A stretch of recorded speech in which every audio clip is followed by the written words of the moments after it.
Hello there dear YouTubers, my name is King1993 and today I'll be talking about another weapon review regarding the Genshin Impact. And before starting this video, I would like to say that if you are a fan of Genshin Impact, Honkai Impact or Punishing Grey Raven, then definitely subscribe to my channel because I'll be making some how to do gameplays related stuff on this channel almost on a regular basis. Okay, so anyway, let's get started, and also make sure to like and subscribe and click the bell notification icons, otherwise YouTube will not recommend my channel. Okay. So anyway, today's topic will be about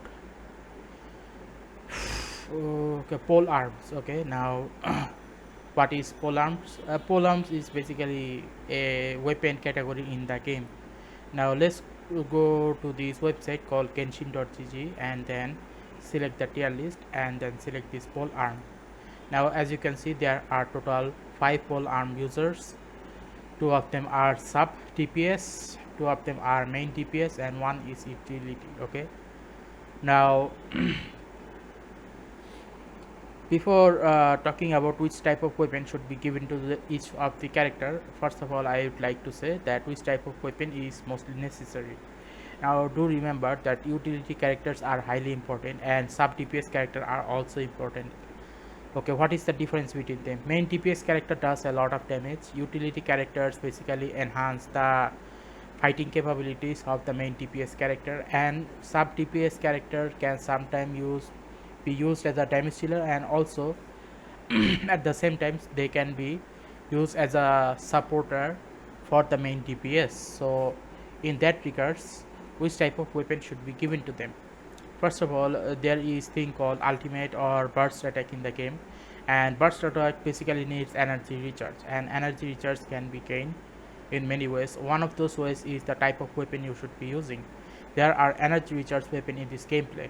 Now this energy recharge gameplay, I have put it in the top of this pyramid because in order for the main DPS character to do the maximum amount of damage, obviously they are gonna need help from the either utility or the sub DPS characters. So in that regards, high energy recharge weapon is recommended for the most amount of damage output. Then comes the high attack percentage weapon. Any weapon that just has the baseline of highest attack damage is gonna be worthwhile using, because some of the characters skill attack takes a lot of time to recharge, and as a result you might be planning on using a weapon which will do the maximum amount of damage in the long run, not as a elemental reaction, rather as a elemental substitute when there is high amount of cooldown rate. Okay, so in that regards, a high attack percentage weapon is highly essential. Now in case if you are a player who has been playing this game for a very long time and is trying to get the highest amount of critical damage rate, then do remember that for those players there are something important that you must need to know.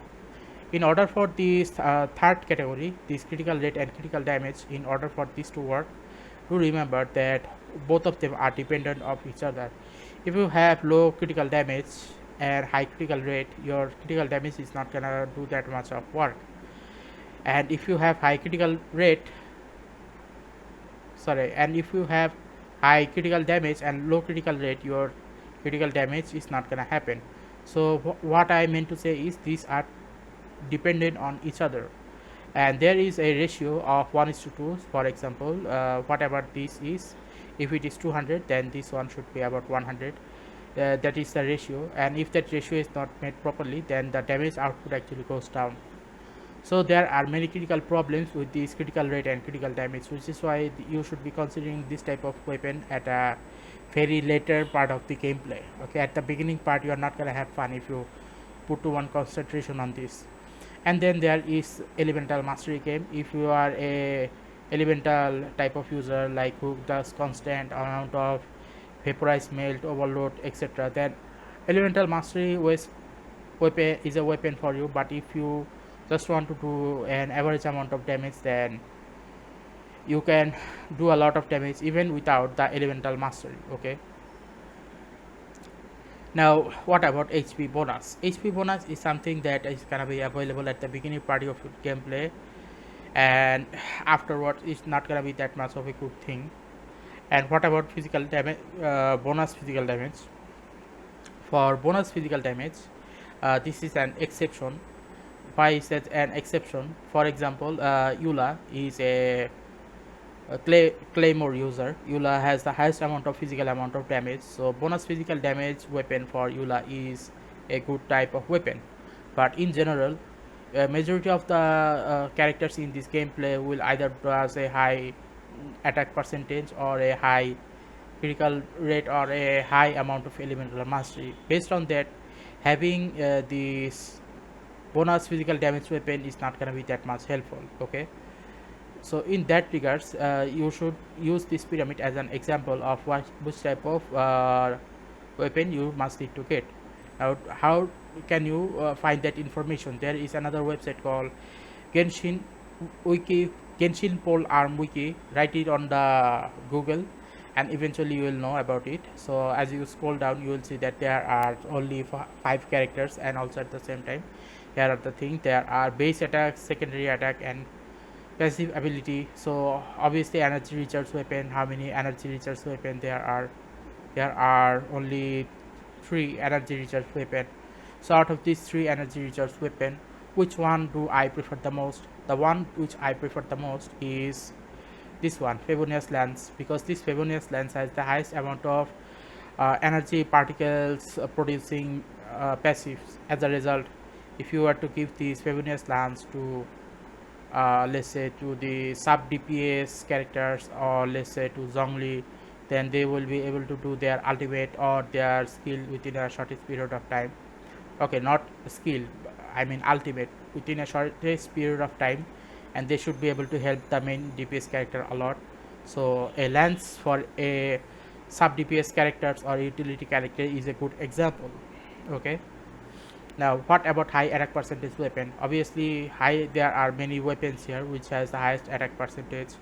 For example, all the highest one are at the top. As you can see here, this Vortex Vanquisher, this has a lot of good quality of being a 5-star weapon. And there is halberd. This halberd is a high amount of damage dealing weapon, but it happens once every 10 seconds. And royal spear. Okay, there are 4 of them here. You can select the whichever you want from this category. If you just stack it using the secondary stats, ascension and descension symbol. Okay, now what about the critical rate weapon? There are 1 2 3, there are 3 critical rate weapon.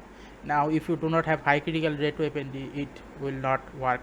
Okay, sorry, if you do not have high critical damage, okay, then this high critical rate will not have any value. And what about elemental mastery? For those of you who use a large quantity of elemental reaction, maybe these are the good quality weapon for you. For me it doesn't, because my gameplay style is that type. Because as a result of that, I do not like this elemental mastery type of weapon a lot. Okay, sorry, here it is, not a lot, 1 2, only 2 elemental mastery weapon here. So I don't plan on using this elemental mastery weapon that much, because it is not my type of gameplay. And in case if you are wondering which one has the highest amount of elemental mastery, then try to go for Dragon's Bane. Your gameplay depends on you. And what about critical damage? Let's see, there are no critical damage weapon here. Okay, only 2 critical damage weapons, sorry, only 2 critical damage weapon I can see here. One is Black Cliff Pole, another one is Staff of Puma. And what about HP bonus? Okay, there are only 1 HP bonus weapon, and this is called Black Tassel. So increase damage against slime only. And last but not least, bonus physical damage. Here it is, the bonus physical damage weapon, the type of weapon which should only be given to characters which has the highest amount of physical damage dealing. Okay, So as you can probably guess which type of weapon you should be giving to each type of character. High energy recharge weapon should be given to the either sub DPS or utility character. High attack percentage weapon should be given to the main DPS or sub DPS characters. Critical rate and critical damage, your consideration should become a lot later because it is a critical thing in this gameplay that you won't get very often. So as a result you might get frustrated. And elemental mastery is if you are a player who just depend on uh, elemental reaction mostly, okay, then this elemental mastery will come in handy. But do remember that if your base stat is low, this one is not gonna work that much. HP bonus is not that much useful, as you probably saw. And bonus physical damage is if you ever have a character future, if you ever have a future character who is capable of doing a large amount of physical damage dealing, only then this bonus physical damage dealing Polearm is gonna be best for them. Now the question is which type of weapon is strong uh, in their own, like which weapon has the highest amount of damage dealing. For that chart I have already made this, but before giving you the explanation, let me talk about which is also considered as a good condition of a weapon. Here as you can see here, these are the three main things which I have written here, which are the conditions of a good quality weapon. It has low to zero cooldown, has no negative effect, and always maintains near constant damage output. Why is that? A weapon which has the highest amount of cooldown is gonna get lower in the rank. A weapon which has negative effect as in it will make the player's damage output get low. And a good quality weapon always maintains near constant damage output. Basically speaking, the damage output is always gonna be constant, it is not gonna get low. So based on that, there are weapons category here which I have measured, and this is the numbers which I have found. Now do remember that this number, whatever it is if the cooldown is high, obviously their ranking is gonna go down. So in that regards, let me show you something important. For example, this dragon spine spear and this halberd weapon, this is a 3-star weapon and this is a 4-star weapon, despite being that they have the highest amount of cooldown. As a result, even though they have the highest amount of damage dealing rate, it only happens once every 10 seconds. So in that way their ranking will definitely go down because they do not contains a constant amount of damage output. What about Vortex Vanquisher? Vortex Vanquisher is a 5-star weapon and it has no cooldown. So no cooldown, less than 1 second is considered a no cooldown for me. Okay, so this Vortex Vanquisher has the highest amount of damage dealing, and also at the same time it will make your normal attacks and charge attacks do a large quantity of damage, and it will also give you a large quantity of elemental damage as well. So in that regards, this Vortex Vanquisher is a weapon which I do consider. Now this Skyward Spine, even though it is a 5-star weapon, because of his cooldown, obviously it is gonna do lower than this Black Cliff Pole. Okay, now what about this Black Cliff Pole? Why is it considered good? These are considered good because they have passive built in such a way that those passive can be used, you can take advantage of those passive. Okay, if you have a good quality team composition and if you basically know how to do it. For example, for Black Cliff Pole, if you are able to defeat only one opponent, your attack increases will be for 30 seconds. So in that regard, if you are trying to beat a large quantity of enemies, you can take advantage of this passive by killing the weakest opponent first and then killing the strongest opponent next. Okay, and this one can also be multiplied up to 3 times, so 24 into 3. So obviously you can see why this weapon is not a bad weapon, rather it is a good quality weapon. So in that regards, you have to understand that this weapon which has the highest cooldown rate or the condition which is bad, for example, the Staff of Puma. The Staff of Puma, the main problem with this one is it increases your HP at 40%. This is not the main point. The main point is if you have less than 50% HP, then the attack percentage will increase only 1.8% of max HP. So if your HP is lower than 50, only then 1.8% will be attached to your other maximum 50% HP.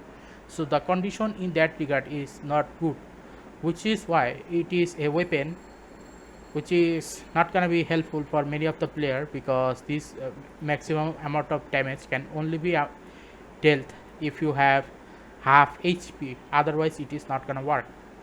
So in that regards, Staff of Puma, even though being a 5-star weapon, I still consider this as a bad weapon.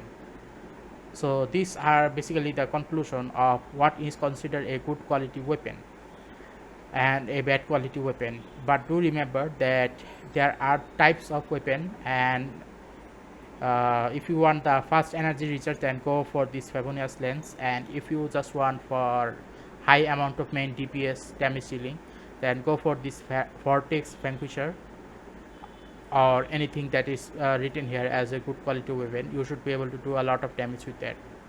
So this is basically my conclusion on this Genshin Impact Polearm video. If it is too long, please forgive me, because the amount of information I need to give is important, and how I represent the information is also important. Otherwise you people will think that maybe I'm just looking at one perspective of this gameplay. No, I am talking in general. Okay, so anyway, that would be for today. Thank you for watching my videos. Please like and subscribe and click the bell notification icons to get more of this type of video on a regular basis. Okay, thank you. Now I only have this one left, the short category, and then this weapon damage dealing type will be done.